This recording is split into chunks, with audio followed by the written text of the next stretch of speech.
Tere kõigile! Me oleme siin Meelisega teist aastat järjest, väga tore on siin olla. Kuna meie aeg on suhteliselt piiratud, siis ütlen kohe ära, et me esimeses pooles püüame võimalikult lühidalt rääkida, et kus me maailmas üldse oleme, et jääks siis nende ideede jaoks ka natukene aega, aga ütlen juba natukene ette ära, et võib-olla mõnedel jääb õhtusöök vahele, et need ideed on piisavalt huvitavad ja äkki läheb natuke üle. Jaa, et kas slaide näete või... Okei. Jaa, tervist, et tore on jälle siin laval tagasi olla, et aasta aega on nüüd möödas täpselt, kui me siin olime. Aga millest me räägime? Lähme vaatame korraks ajast tagasi, et mis siin viimase aastaga juhtunud on börsidel. Et natuke tekitada seda tunnetust, kus me täna oleme ja lähme vaatama ka täpselt aasta tagasi, et mida me toona prognoosisime ja kas sealt on midagi täide läinud. Ja viskame korraks pildi majandusele, kuidas täna majandusel läheb, eelkõige nagu USA vaate poole pealt. Ja siis mingisugused õppetunnid, et mis on toimunud selle Trumpi kriisiga, et kuidas selliseid järgnevaid kriise või selliseid flash crash paremini ära kasutada. Ja siis lõppu mõningad investeerimisideed meie poolt. Jah, et Trump on veel üle 3 aasta võimul, et ma arvan, need vapustusi veel tuleb. Jah, aga ärme siis raiska aega, et meil on päris palju slaide ja tabeleid, et ma oodan, et need on kõigile huvitavad ja jälgitavad. Aga võib-olla vaadates korra tagasi, ütleme sellesse aastasse, eelmisse aastasse, et mulle tundub, et on paar nagu niisugust teemat, mis on kõigil investoritel nii meelel kui ka keelel. Üks selleks on Trump ja Trumpi tollipoliitika, mis viis turgudel nagu korraks põhja täiesti alt ära. Et see on tegelikult täielik déjà vu aastaga 2018, millal oli täpselt samasugune flash crash. Toona muidugi Trump ise öelnud, et nüüd on hea aeg aktsiaid osta, et seekord ta nii-öelda parandas selle vea ära ja põhjendus ütles, et... Tal oli õigus ka, kui tagantjärgi vaadata, oligi väga hea. Jaa, et tasub alati turgudel hoida nii-öelda kõrvad, silmad lahti, et kui ikkagist Trump või keegi siuke suur boss ütleb, et now is good time to buy, no siis tuleb ju siis osta, Ja need, kes ostsid seal põhjades, need on täna päris head tootlust teinud. Teine muidugi on see Lähis-Ida konflikt, et mis lahenes suhteliselt kiiresti, mitte nüüd võib-olla lõplikult, aga lühiajaliselt, et selleks võib muidugi minna hulga hullemaks. Kohati, jaa, mulle tundub, et see börs ja kõik see poliitiline teema, see kõik on nagu üks suur nagu show, et inimesed surevad, pommid lendavad, täielik paanika ja siis, kui vaadata nagu seal pildil olevat parempoolsed slaide, siis seal on Iraani aktsiaturg ja Iisraeli aktsiaturg ja mis me näeme, need aktsiaturud teevad tippe ja täna on need veelgi kõrgemale roninud, et kuidagi need sõjad ei mänginud mingit rolli. Jah, et kui sa sõjaga asju ära lõhud, sa pead lõpuks neid jälle tagasi ehitama. Jah, aga siit edasi liikudes üleüldiselt, kuidas meil läinud on? Ma arvan, et väga hästi, kui sai väga palju USA-sse investeerinud ja Hiinasse. Jah, ja tõesti, siin on siis turgude tootlused selle aasta algusest ja nagu näha, et siuke väga roheline meri on ja siin aasta algusest on ikkagist mingid turud nagu Poola ja Kreeka ja tõesti 40% ja kui te kuulasite Trumpi, ega see USA põhjast ostetud tootlus oleks midagi sarnast, 20 seal midagi, aga tõesti, kui jätta nagu see selline Trumpi lühiajaline nagu siuke korrektsioon korraks kõrvale ja võib-olla olid reisimas ära siuke Q2 ja tuled tagasi, vaatad, börsid on päris head seisud nagu. Eriti kui sa elad Ameerikas ja sinu põhivaluuta on dollar, kui sa oled Euroopas, siis sa märkad, et dollar on vahepeal 10% nõrgenenud euro vastu, et see teeb haiget. Jah, aga liikudes sellesse aastasse, et kas investorite küsimus pigem on see, et mis edasi on et kas me peaks olema nagu ülimalt ettevaatlikud, ülimalt konservatiivsed, siis mulle meeldib vaadata tagasi ajalukku, kas peaks olema. Ja siin vasakpoolses tabelis on toodud S&P viimase mingi 20-35 aasta tootlused ja sellised tootlused, kus on põrkes põrgatud 9 nädalaga, vähemalt siin 18% ja isegi vähem, 20 aasta, ütleme top 20. Ja nagu näha, et siis ka 2025 on ennast sinna keskele sättinud, et kus 9 nädalaga S&P põrkas põhjadest, ütleme 19%. Ja mis see nagu ajalooliselt on tähendanud, et nii-öelda kui turul on nii positiivne sentiment sellise jõuga, siis me võime näha sealt rohelisest tabelist, et tegelikult järgmised 6 kuud, 1 aasta, 2, 3, 4, 5 aastat on väga suure tõenäosusega ka edaspidi nii-öelda see turgudel see inert sees ja investorid näevad niisugust positiivset tootlust. No sellest me veel räägime, ma arvan natuke teistmoodi, aga Meelis on alati keskmisest positiivsem. Jaa, et ma usun, ma pigem, minu faktid põhinevad nii-öelda ajaloolisel datal nii-öelda. Ja kui te vaatate seda parempoolset tabelit, siis alati, kui ajalooliselt S&P-l on väga suured lühiajalised kukkumised ja kui sa ütleme, selle aasta näitel on ju S&P kukkus 2 päevaga 10%, see viib nagu sellise languse viimase 75 aasta topi, top 5 on ju, ja seal parempoolsel graafikul on siis top 10 sellised suuremad langused ja kui sa ütleme juba selle väga verisel hetkel pilgutad silmad kinni ja teed enda ostud ära ja aasta aega enam ei vaata, siis ei ole nagu ühtegi aastat olnud, kus sa kaotaksid raha. Et nii 1, 2 kui ka 3 aasta perspektiivis, nii et jällegi, et see lisab nagu natukene kindlust, et ma arvan, et turg on nagu mingil määral selle aasta nagu ära resettinud ja meil on nagu puhas leht mõneks aastaks või mõneks ajaks. Okei, siis liigume edasi, et räägime sellest... Mis me eelmine kord rääkisime aasta aega tagasi on ju? Jaa, et aasta aega tagasi me olime üsna karused, ma mäletan. Ja miks me olime karused, oli sellepärast, et meil oli turgudel, USA turgudel peamiselt inverted yield curve, et negatiivne võlakirja kõver ja see oli siis juba kestnud 600 päeva. Ja see tähendab seda, et lühiajalised intressid on kõrgemad kui pikaajalised intressid ja siis 2 ja 10 aastane võlakirja see spreed läheb negatiivseks ja seda on ajaloos ka juhtunud enne, palju kordi tegelikult ja alati, mis on nagu endaga kaasa toonud, see on endaga kaasa toonud majanduslanguse ja üldjuhul, kui tekib majanduslangus, siis on ka aktsiaturgudel langus. Ja seal parempoolselt graafikult me tõime välja, et kui suureks on need langused läinud ja ütleme, see eelmine aasta oli 600 päeva, oli kuskil see inverted yield curve negatiivne ja sarnase perioodiga on ajaloos ainult 1 kord, kus me oleme nagu nii pikalt negatiivne olnud ja see oli The Great Depression 30-ndatel. Ja loomulikult USA aktsiaturud toona kukkusid seal 89%, et väga, see oli tõeline crash, on ju.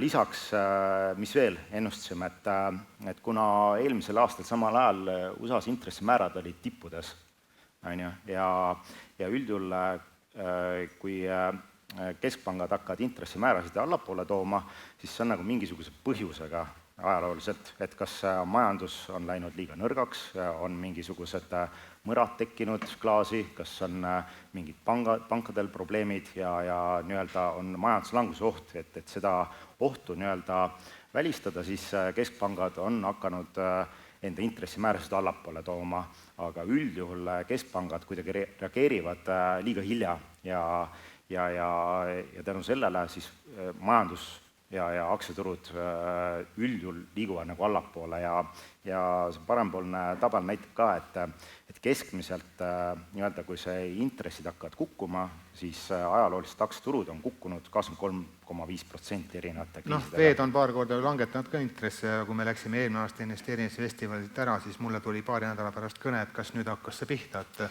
et turud hakkasidki alla tulema, aga siis on uued muutujad tulid. Ja täpselt, et siin järgmisel slaidil on graafik, et võiks vaadata seda punast joonekest, mis on USA Keskpanga intressimäära liikumised. Ja esimesed langetused, kui ma hästi mäletan, olid juba septembris, hakati vaikselt intressimäärasid allapoole tooma ja ütleme, kohe nagu ei juhtunudki midagi, ajaloost ei olegi juhtunud, niisugused närvilised hetked tulevad hiljem ja ei läinudki kaua aega mööda, kui S&P 500 aprillis Trumpi küll tollide selle sõja peale, siis siiski kukkusid, 22% olid põhjad, ja siin graafikus nagu ongi, või tabelis on välja toodud nii-öelda vasakpoolne tulp on DD ehk siis aastasisesed suurimad kukkumised S&P 500 ja paremal pool siis kuidas S&P 500 aasta lõpetas. Ja kui te küsite, et kas sellised langused on tavapärased, 20% aastas korraks nagu korrektsiooni, siis ma ütleks mitte liiga tavapärased, kuigi selle languse kiirus oli pigem ainulaad. Jaa, lihtsalt mis on olnud viimasel ajal, et langused on kiired olnud, aga need tõusud on ka väga kiired olnud, kui me mõtleme koroona peale, et tuli kiire langus ja sama kiire tõus ja nüüd veel kiirem tõus. Ja võib-olla miks me eelmine aasta olime karused, siis võite vaadata sinna tabeli lõppu, et meil viimane suurim või niisugune suur kukkumine oli aasta 2022, kui olid nii-öelda recessioni hirmud, karuturu hirmud, mis küll ei realiseerinud kokkuvõttes, aga kui te siin tabelis nagu veelgi ajast tagasi lähete, siis ajalooliselt niisugune keskmised suurimad langused on ikkagi niisugune 2-3-4 aasta, ütleme 3-4 aasta tagant nagu. Ja ütleme, viimane langus oligi 2022 niisugune suurem, siis võis ju eeldada, et 2025 on väga suur tõenäosus, et tuleb jälle üks niisugune sahmakas nagu investoritele kaela. Ja tuligi, et ei ole vahet, mis seal põhjus on, põhjused, alati on mingi põhjus selleks languseks ja mille pärast täna me oleme jälle S&P-ga nagu plussis, see on 3. nii-öelda roheline aasta, et päris korralik nagu taastumine. Aga kuidas edasi, kas tuleb ka nagu 4. roheline aasta? Aasta pole veel läbi muidugi, aga lootus on, et see aasta lõpeb vist ikka plussiga. Ütleme, jälle võib vaadata keskmiseid, et kaua nagu ajalooliselt niisugused pulliturud kestnud on, et kui me vaatame seda praegust pulliturgu, siis me oleme 2022 aasta põhjadest tõusnud umbes 75% ja see tõus on kestnud 1000 päeva. Me hakkame nagu väga lähedale jõudma niisuguse keskmise pullituru pikkusele päevades, mis on kuskil seal 1145 päeva, aga samas, kui vaadata nagu seda protsentuaalset tõusu, siis me oleme päris kaugel veel. No jaa, lihtsalt kui sa vaatad neid kahte kõige kõvemat tõusu, mis meil olid, siis vahetult enne olid ka väga suured kriisid, et praegu meil pole nii suurt kriisi olnud. Jaa, aga mis me kokkuvõttes saame öelda, et see pulliturg ei ole enam nagu täiesti noor, ta on juba mõni aasta vana. Sa tahad öelda, et pull viiakse vasti tapale? Never know, ütleme, kui vaadata nagu seda tootlust põhjades 75% versus nagu keskmine pullituru tootlus 155%, et ma ütleks, sinna on veel minna küll. Aga liigume siit edasi, ja mis minu arvates on selle pullituru nii-öelda taganttuul, on ettevõtete kasumid, No see on muidugi kontsentreeritud enamus nagu tehnoloogiasektori poole rohkem, et see on selle tõusuga toonud ja eeskätt tehisintellekti, et kui me vaatame näiteks farmaatsiat või vaatame mingit kinnisvara poolt või seal nüüd see pilt ei ole nii ilus, aga turu keskmisena küll, jah.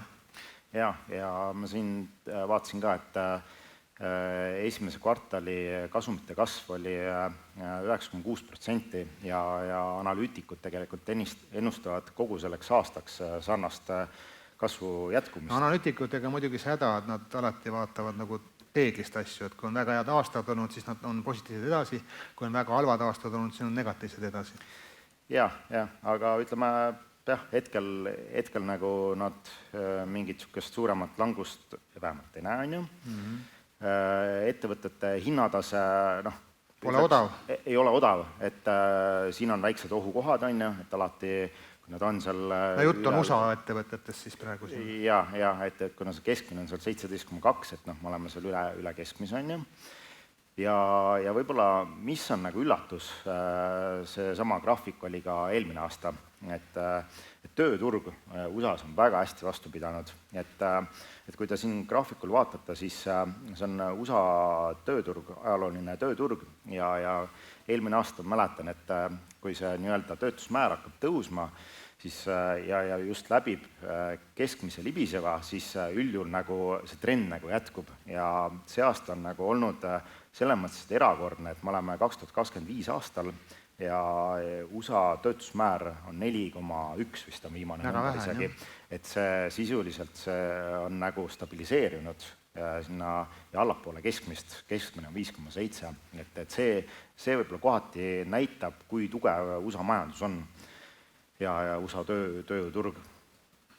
Aga probleemid ei ole kuskile kadunud. Nojah, see ei tähenda nüüd seda, et kõik hästi on, et kui ta muidugi hästi näha on, aga probleem on selles, et USA eelarve on defitsiidis siin üle 2 triljoni.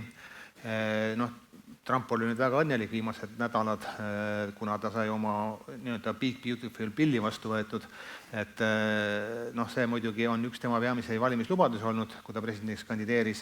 See aitab muidugi rohkem rikkamaid, aitab ettevõtteid, aga mis selle miinuspool on, et see kasvatab Ameerika riigivõlga nagu veelgi, et hommikul ka Eesti Panga president juhtis sellele tähelepanu, et see on Ameerika üks suuremaid riske täna, me oleme temaga nõus, et siin on, ma arvan, aja küsimus, kus Ameerika riigivõlg on juba 40 triljonit ja siis on 50 triljonit ja kui, miks Trump nii pahane on Ameerika Keskpanga presidendi peale, et ei taha üldse intressi alandada ja on pahane sellepärast, et Ameerika maksab täna juba aastas intresside pealt üle triljoni dollari aastas, mis on rohkem kui nende aastane kaitsekulu ja kui nüüd mõtlete, et kui see võlakoormus ju kasvab edasi ja kui intressid ei tule väga kiiresti allapoole, siis peab veel rohkem intresside peale raha kulutama ja siis muid asju saab vähem teha.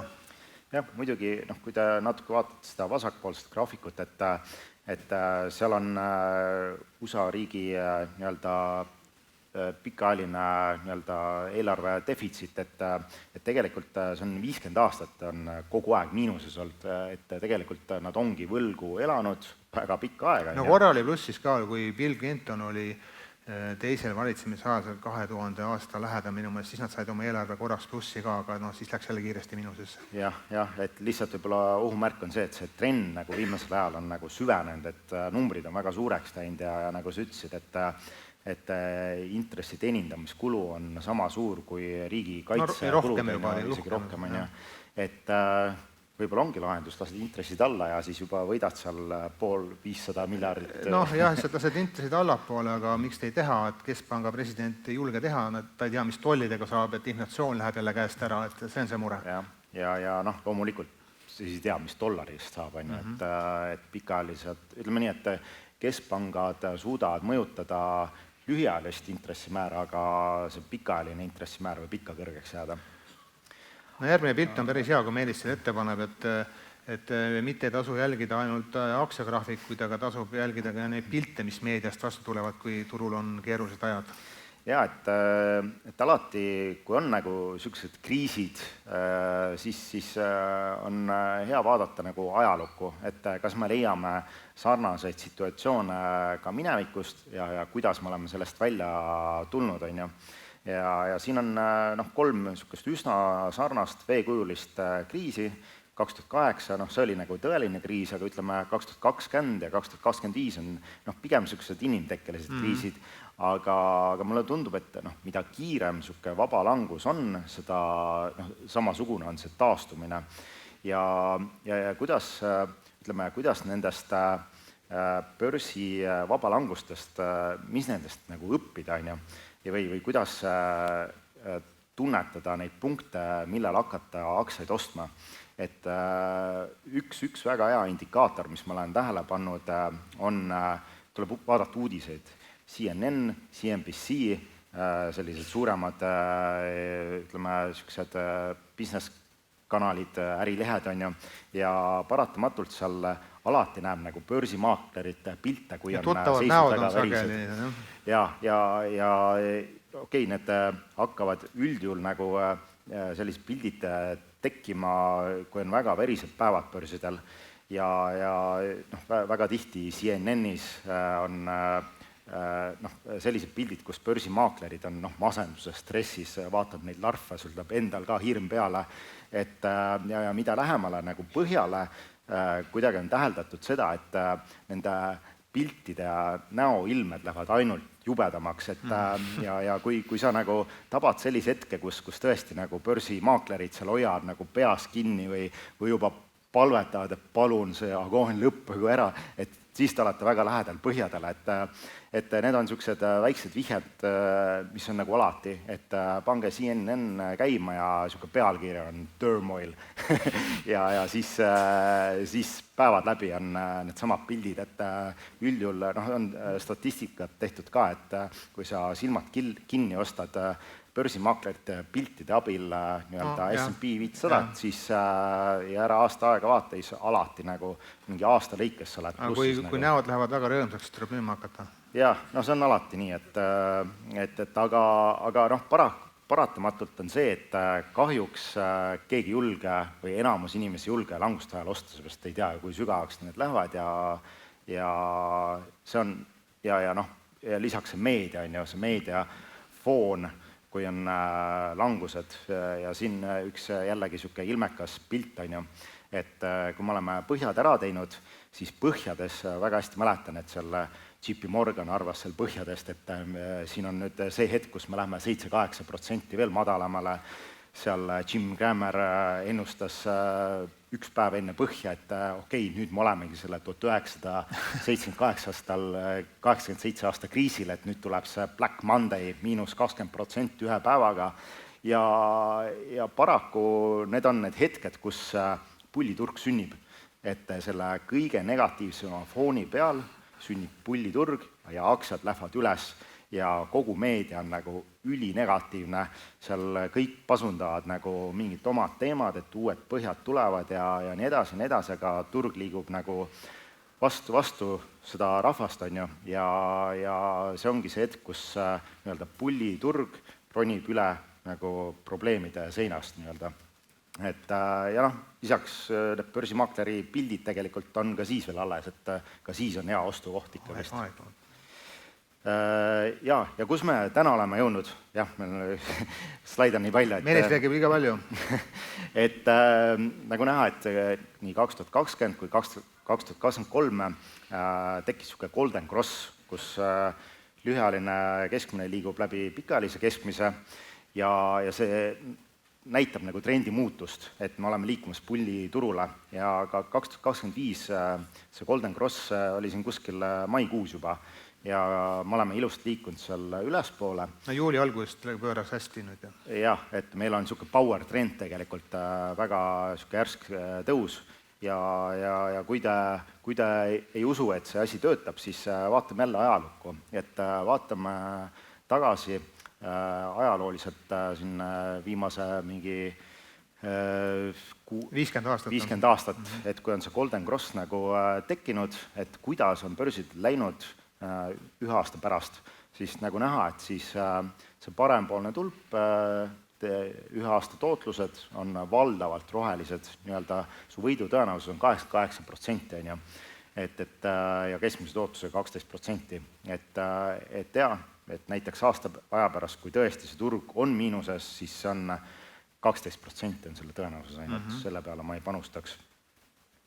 Ja jällegi, mis toetab seda pulliturgu, on suur raha on alakaalus, et selle Trumpi tariifide paanikaga tegelikult müüdi USA riskportfellist välja. No dollar ka, aga dollar kukkus ka muudel põhjustel. Dollar ja USA on nii-öelda täielikus alakaalus ja raha põgenes nii-öelda Euroopasse, eurodesse, cashi, palju kulda on ja seda võib-olla ilmestab ka niisugune most crowded trade ikkagist, et kuhu see nagu raha põgenes ja no kuld käib ikka läbi meediast ka, nii et ja kuld on muidugi väga hästi tootnud, on ju, rahvas on sinna peitu jooksnud, on varaklassi üles viinud, aga mis on võib-olla kõige huvitavam, on Magnificent Seven aktsiad, et seesama sektor oli nii-öelda 24 kuud järjest esikohal ja suurelt ja nüüd on see kukkunud teiseks ja suht vähesed hetkel usuvad Mag 7 aktsiatesse, et mingid vihjed. Jaa, et läheme nüüd teise poole, mida te, ma arvan, rohkem oodanud olete ja enne kui ma rääkin, hakkan, ütlen nii-öelda kohustusliku lausega ära, et tegemist ei ole investeerimissoovitustega, see on kahe asja armastaja mõtted, mida te kuulate ja püüdsime siis leida teile, ütleme siis ideid, mis oleksid kõigile midagi, et oleksid natuke rahulikumad asjad ja kus oleks võib-olla natukene sellist närvikõdi ka sees.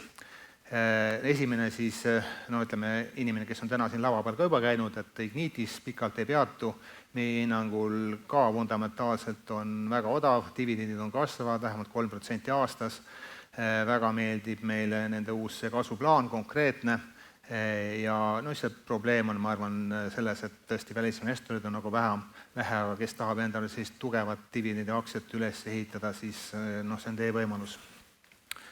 Teine idee, kui me seda tegime Meelisega materjali umbes nädal aega tagasi, need välja otsisime, see on täna juba vist pea 10% tõusnud, loodan, et tuleb, kes tahab osta, et tuleb natuke nagu allapoole, aga see on siis, esiteks ta on üks Norra ettevõte, transpordiettevõte ja miks ta meile meeldib, Norra kroon on hästi soodne ajalooliselt kõige madalamate tasemete juures üldse, väga korralik dividendimäär ja ettevõtte tulemused on ka paranema hakanud, need viimased tulemused olid päris head.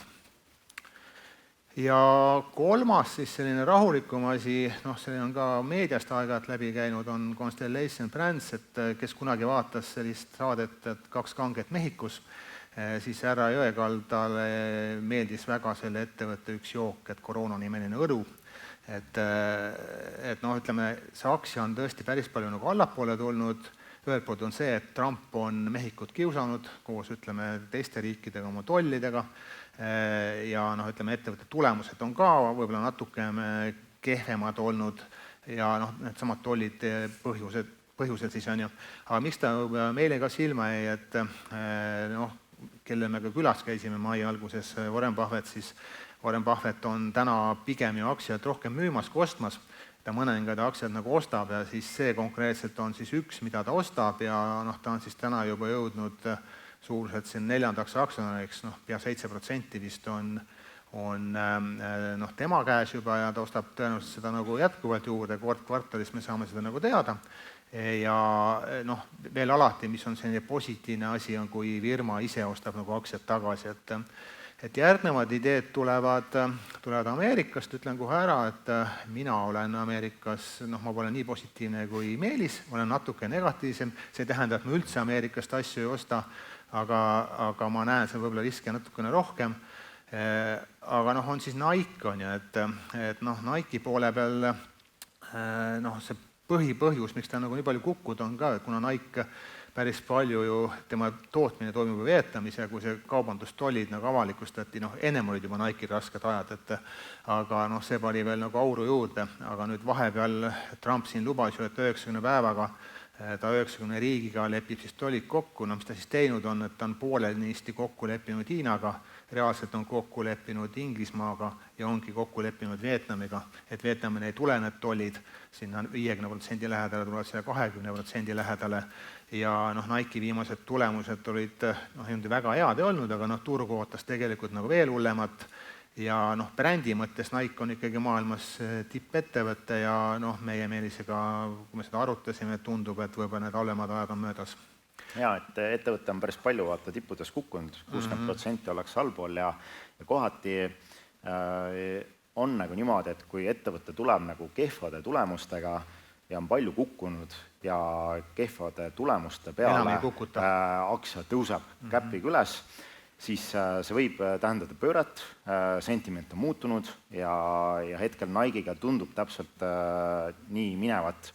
Ja võib-olla natuke, mis jällegi kindlust annab, kui te vaatate selle graafiku all on niisugused rohelised ja punased pulgakesed, kui te hästi vaatate, siis käive on viimase 15 aasta kõige suurem. See tähendab seda, et ei mina ega Tarmo või teist keegi, võite osta ka, aga seal on suured poisid, seal on sellised investorid, kellede portfellid on sadu miljoneid, on ju, ja nemad akumuleerivad aktsiad ja suurtes kogustes ja üldjuhul see annab vihje, et kui käive suureneb, siis keegi ostab suurtes kogustes. Jah, ja seesama, mis sa ütlesid, et halbade uudiste peale enam ei kuku, et see on ka Jah, et see võib olla niisugune hea pikaajaline investeerimistee, kuigi numbrid ei ole veel järgi tulnud, nagu näete, sales revenue ei ole veel kasvama kõvasti hakanud, aga väga tihti ongi, et turg nagu näeb mingisugused liikumise ette.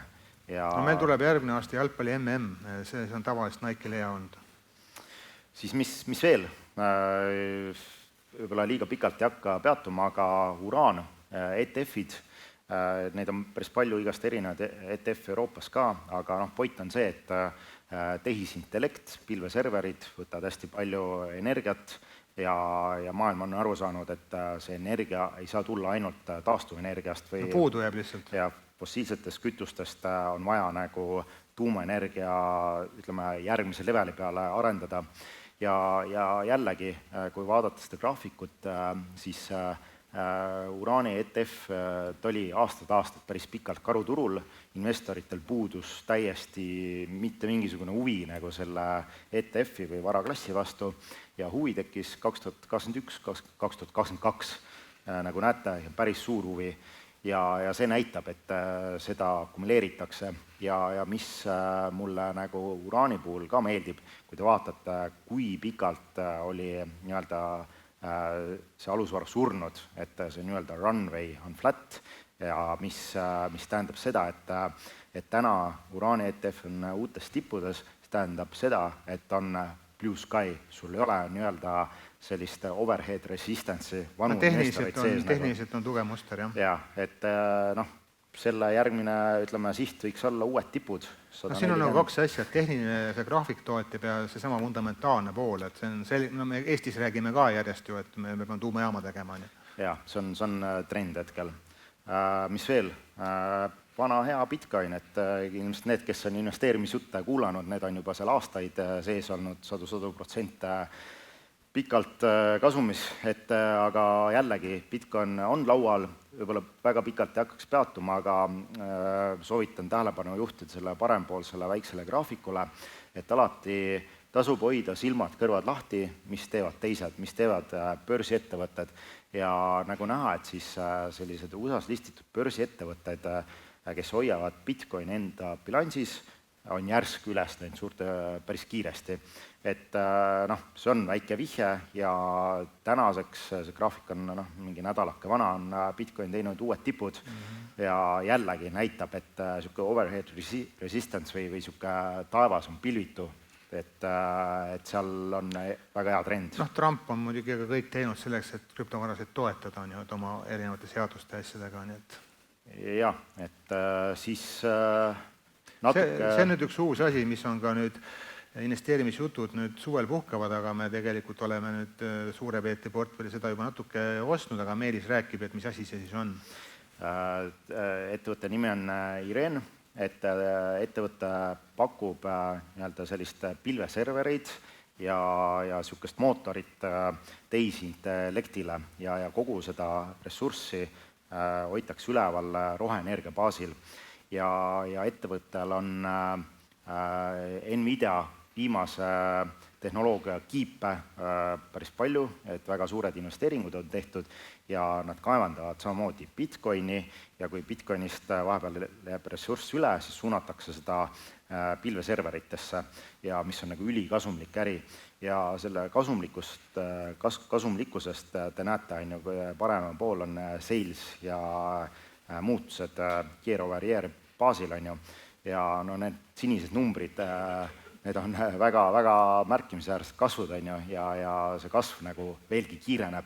Et ma ütleks, ja ettevõte on ka kasumisse jõudnud, earning per share on plussis ja suures pildis ma ütleks, see aktsia on väga plahvatusohtlik, aga ülespoole, et kui sellised revenue kasvud nagu jätkuvad, et lihtsalt vaadake, kõik õige, mis Meelis räägib, lihtsalt vaadake selle slaidi pealkirja ka, et tegemist on kõrge riski ja spekulatiivse ideega, et ärge siis väga palju oma portfellist raha sinna pange. Siis liigume edasi, järgmine väga huvitav ettevõte Black Sky, see on ettevõte, kes nii-öelda opereerib maa lähiorbiidil olevaid satelliite ja just luuresatelliite, millega saab teha väga detailseid pilte kogu maakeral olevast asjadest, näiteks Iraani tuumarajatistest. Või investeerimisfestivalist. Jah, et väga detailsed pildid ja ettevõttel on suured lepingud USA nii-öelda selle riigiga ja ettevõttel on ka leping Palantiiriga näiteks ja näiteks kõik Palantiiri kliendid, kes on tellinud nii-öelda sükse konkreetse paketi, siis neil on ligipääs Black Sky teenustele, satelliidipiltidele ja Black Sky pakub ka satelliitide põhjal tehisintellekti analüüsi. Et ma arvan, et see luure ja see kosmose nagu luure saabki nagu väga oluliseks järgmised aastad, kus sa pead tundma ja teadma, mis vaenlane teeb, et hoidma nagu silma peal. Ja sellel on ka fundamentaalne taust, et kui sa vaatad, siis tasapisi müük kasvab ja küll, ohumärk on see, et ettevõte on veel miinuses, aga kui see revenue'd või sales'id kasvavad, siis ma arvan, et mingil hetkel palju sõltub ka, et mis maailmas toimub, et kui geopoliitilised on närvilised ajad edasi, siis neil läheb hästi. Ja samamoodi, kui te vaatate, et ettevõte ei ole enam nii uus, ta tuli siin 2021 ja jällegi vaadates seda runway'd, et aktsia on nagu aastad flat olnud ja nagu nii-öelda öeldakse, et mida pikem on see runway, seda suurem on see breakout. Et ma jällegi hoiatan, see on väga plahvatusohtlik, aga ülespoole, et olge sellega ettevaatlik, et võite kiiresti rikkaks saada. Siis järgmine asi, kõrge riskiga idee, Ast Space Mobile, samamoodi, mis teemad täna on seksikad, on AI, energy, droonid, space on ju, energy, et Ast Space Mobile on sisuliselt samamoodi, neil on lähiorbiidil nii-öelda satelliidid ja nad pakuvad nii-öelda internetti ja kõneteenuseid, et sisuliselt see on telekom kosmoses. Ja miks see nagu niimoodi on tõusnud, nagu te näete nagu sarnaseid elemente graafikul, et runway on hästi pikk, ja eelmisel aastal see aktsia maksis $2 ja täna ta on 25x nagu kasvanud kuskil seal 50 peale, aga miks see tõus on tekkinud, vaadake jälle sales, see oli niisugune pre-revenue ettevõte, millel tänaseks on sõlmitud USA, Euroopa ja Jaapani telekom ettevõtetega lepingud ja nii-öelda teenus läheb kohe laivi ja siin juba selle aasta lõpuks oodatakse müügitulude kasvu tuhandetes protsentides, ja see ongi see, mis paneb nagu aktsiad liikuma. Et jällegi väga plahvatusohtlik, muidugi sellega peab natuke ettevaatlikum olema, ta on 25x läinud, aga üldjuhul need trendid, kui need hakkavad liikuma, see võib-olla ongi tulevik, et kogu mobiiliühendus käib läbi satelliidi.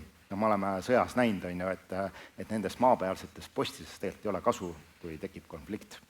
See on lahendus sama, mis Elon Muskil on. Enamus on Muski kontrolli all asju seal. Jah, aga see on nii-öelda konkurent. Siis veel Muidugi järgmine teema, Amplius Technologies. See ei ole Ampler. See ei ole Ampler, jah. Et tegemist on siis akutehnoloogia ettevõttega, mis pakub väga kõrge tihedusega akusid ja peamiselt samamoodi õhusõidukitele, droonidele kui ka satelliitidele, mis on selle orbiidil, mis vajavad akus ja lisaks ka väiksemad tõukerattad ja nii-öelda mingid autod, on ju. Et miks see idee meeldib, siis samamoodi ta ei ole nagu eufoorias, kui sa vaatad nii-öelda müügitulude kasvu, ma näen ainult rohe-siniseid numbreid seal, et meeletu kasv nagu ja ma arvan, et sellel ettevõttel on ka nagu meeletu tulevik ja väga plahvatusohtlik ja kui ta täpsemalt jälle vaatate, vaadake seda käivat, see on leitud, see aktsia on sattunud huviorbiiti ja ta on küll nibin-nabin miinuses, aga nii kui nad sales nii-öelda growth jätkub, siis see on teema. See on, akud on teema, et droonid on teema, droonides akud on teema.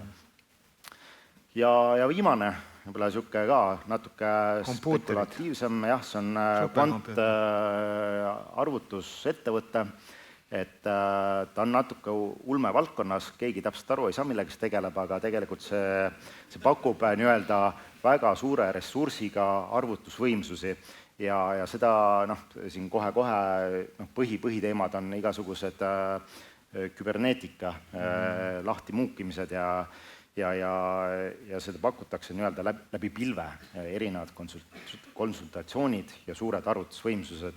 Et jällegi, vaadates müügi kasvu, ma näen ainult siniseid numbreid seal, see läheb nii meeletuks see kasv seal, et ettevõte on ennast nagu tõestanud, et see võib olla järgmine siuke rakett, mis kui ta nüüd uued tipud teeb, siis on siuke blue sky, et seal ei ole enam siuke overhead resistance'i ja see on nagu ainult tähed. Ja ma lihtsalt lõpetuseks ütlen, et see materjali panime kokku eelmine nädal, eile õhtul kell 11 Meelist kirjutab mulle, et kuule, palju suurel Peetri raha on, et mul on veel üks uus asi, et mis hakkab ka meeletult kasvama, et siia me ei jõudnud veel nagu panna, aga korra kuus me siis suvel kirjutame, mis me investeerimisportfellis teeme ja septembris oleme tagasi. Minul mure vahepeal on, et ma pean riske ka vaatama, et Meelis nagu täitsa kosmosesse ei lähe ise ka, aga ma loodan, et oli huvitav ja et liiga palju riske ise ei võta. Ja kindlasti käesolevat teavet ärge kasutage investeerimissoovitusena või mingi investeerimisnõuna. Nagu teate, aktsiad võivad liikuda nii üles kui ka allapoole. Mineviku tootlus ei taga tulevikus samasugust tootlust. Aitäh!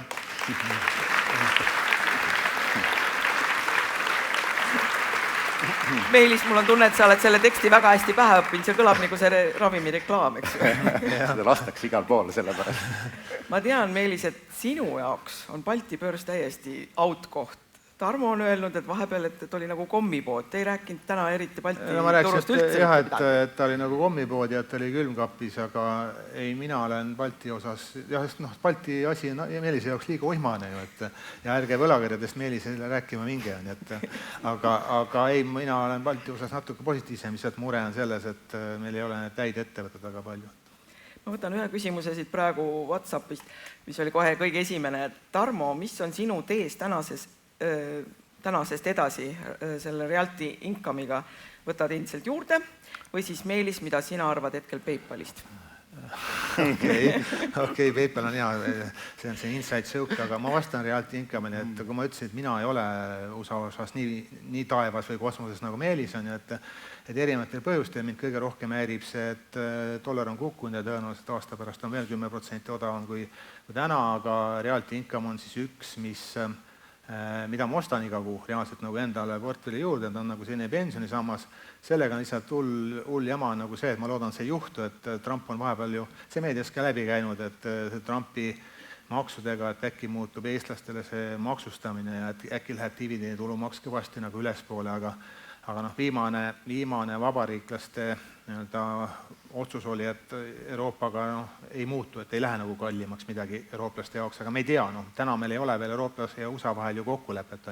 Ettevõtte mõttes ma olen väga positiivne, see on ka Suure Peetri ma ei tea, kas suuruselt teine või esimene positsioon üldse mahuliselt ja just sellepärast on positiivne, et miks ta meeldib, et äriliselt väga tugev, pluss varem või hiljem hakkavad USA-s ka intressid kukkuma ja vaadake kas või Eesti börsil või ütleme Rootsi või Saksa börsil, et kinnisvarafirmad on juba tõusnud, et USA-s ei ole, sellepärast, et intress on kõrge, ja kui intress tuleb allapoole, siis Realtil on äri ka väljaspool USA-t, et selle osas ma olen endiselt positiivne.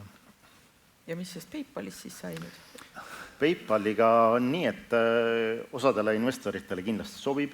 Fundamentaalselt on okei. Fundamentaalselt väga hea, ostavad kõvasti aktsiat tagasi, kasumlik, aga enamus investoritele ta ei meeldi, selles on probleem, et kui sul on 200 aastat elada, siis palju õnne, võtke seda portfelli ja lihtsalt raiskate aega või saate madalat tootlust. Minu teema on ikkagist, ma otsin kasvu, mulle meeldivad teemad, mis on seksikad. Täna ma näen, mis on seksikad teemad, on droonindus, energia, tuuma, patarei, kosmos, seal, kus on kasv. Mulle meeldib, kus need kasvuprotsendid on nagu 3-kohalised. Kahjuks PayPalil on need 1-kohalised ja sellest hea ettevõtte, kui sa tahad rahulikult magada, ei taha väga palju tootlust saada, ootused väiksed, palju õnne, sobib portfelli.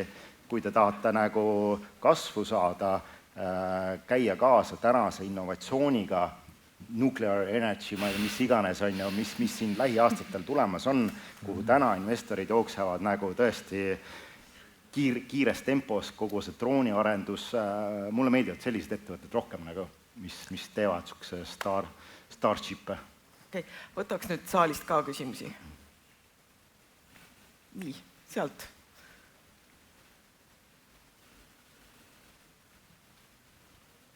Võtaks sellest samast sõnasabast kinni, et miks sa arvad, et dollar-euro suhtes jätkuvalt langeb edasi, et mis seda arvamust toetab? Seesama võlakoormus, mis läheb ülespoole, pluss see, et Euroopa enam väga intressi ei alanda, pole nagu ruumi, võib-olla ühe korra veel alandavad, aga USA hakkab nagu alandama ja kui USA hakkab intressi alandama, siis dollari kursile mõjub ka veel võimendusega nagu nõrgendavalt, et need on nagu erinevad põhjused.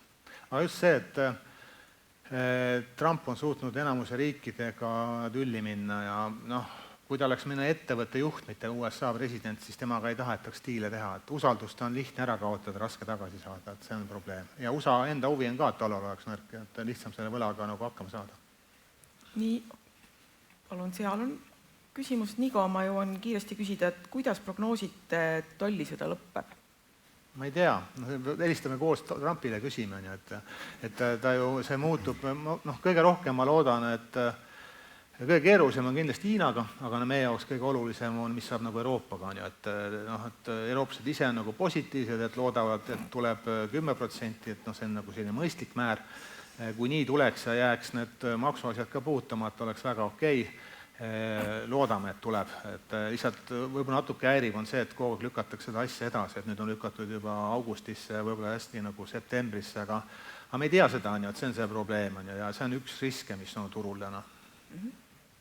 Ja tere, et aitäh Tarmo ja Meelis, aga ma küsiks Tarmo käest siis, et mis sa arvad ühest seksikast Eesti ettevõttest nagu Tallinna Sadam?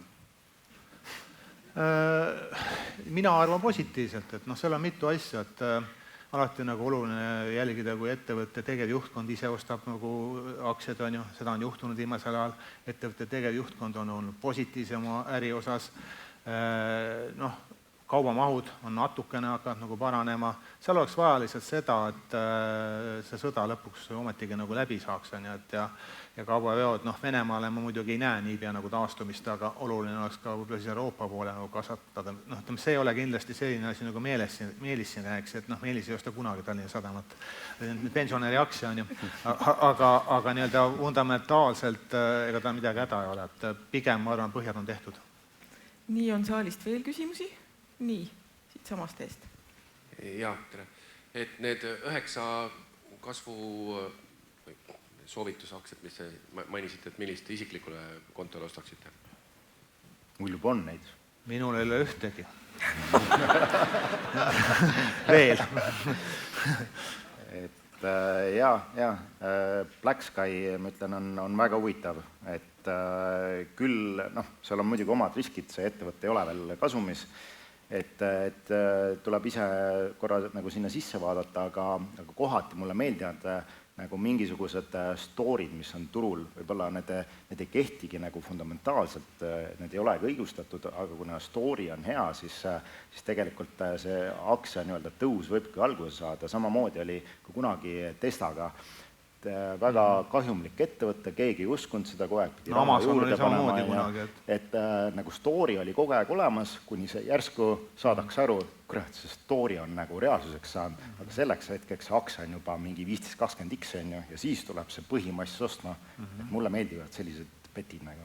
Sellest me oleme aru saanud. Ma näen seal ühte kätt. Jaa, aitäh. Mul on küsimus Norra kohta, et tõite ühe aktsiasoovituse ka, aga kas sinna suunas peaks veel vaatama, et tegelikult mainisite seda valuutat ka, et tegelikult on euro mõistes suht madal praegu, et tal võiks sealt potentsiaali ka alla tõusta? Ja Norra on üks minu lemmikud, Meelise jaoks jälle liiga igav. Minu jaoks suht safe bet, ütleme Norra kroonu ajalooliselt, ta oli korra siin 1 euro eest sai üle 12 Norra krooni ka, aga ta on seal lähedal, on ju. Lihtsalt nafta hind on ka maailmaturul nagu alla tulnud, et see suurestab nagu Norrat, aga norrakatel on ju maailma väga võimas enda naftafond ja norrakad on nagu paganama rikkad ja riigina nagu eelarve on väga hästi seisus, et seal on palju, meil on see Autoliners on veel, ütleme siin Suure Peetri portfellis, mis on ka Norrast näiteks on ja palju sellised dividendi aktsiad rohkem, seal kasvu asju väga ei ole, pigem on siis rahaasjad on. Kui see sobib, siis Norra on hea koht. Nii, kas ma näen siit saalist veel mõnda kätt? Nii, sealt ühte veel näen. Ma loodan, et te ei pahanda, sest tegelikult siin laval on niikuinii kohe kõik otsas, nii et ma arvan, et te kuulate rahulikult. Mul on selline küsimus, et kuidas teie enda portfellid isiklikud hajutatud on? Mis hajutan seal silmas pead on ju, et ega neid positsioone ma arvan, mis ma siis iga kuu ostan on ju, et meil on Swedbankis on tööandja pension, kus läheb siis põhimõtteliselt osa nagu 3. sambasse, siis ma ostan nagu, ütleme, teise osa juurde. See aasta küll ma nagu, kui see suur möll siin aprilli alguses oli, siis ma panin selle aastalimiidi nagu kohe täis on ju, siis teine sammas on läbi pensioni investeerimiskonto ja ma arvan, et üksikud positsioone, ma arvan, võib-olla 15 täna on, aga need on pigem siis, minul on, ma arvan, 90% nagu rahaasjad, mõned üksikud kasvuasjad ka, Meelisel on, ma arvan, vastupidi on ju. Tead, mul on ka, ütleme, mingi osa portfellist on ikkagist ETF-id, indeksid, aga ma üritan ka mitte hoida liiga palju asju portfellis. See ei jõua jälgida lihtsalt. Ei jõua jälgida ja need samad ettevõtted, sellised kasvu väga suure riskiga asjad, et üldjuhul mul on mingi 6, 7, 8 niisugust väga suure kasvupotentsiaaliga aktsiat, mingid asjad nii-öelda hakkavad minema, siis neid ma suurendan ja kui mingid ideed ei tööta, neid ma viskan välja, et väga-väga tihti mul on mingid 2-3 aktsiat võtavad väga suure osa mu enda portfellist ja ma ostan nagu trendi, breakout juurde ja nii-öelda suurendad tõusu pealt.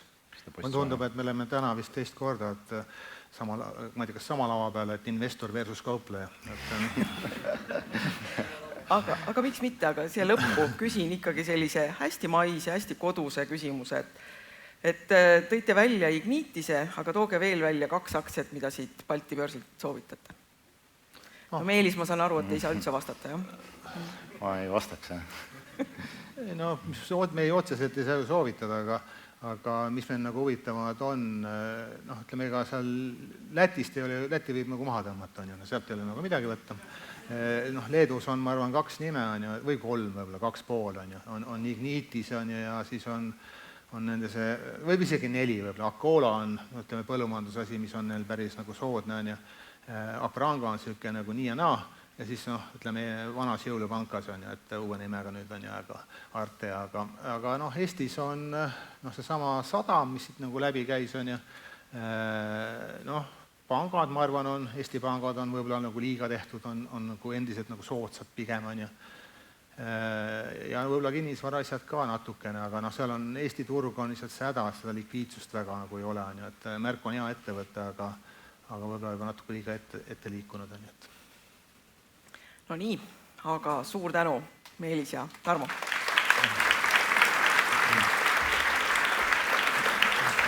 nii, suur tänu. aitäh.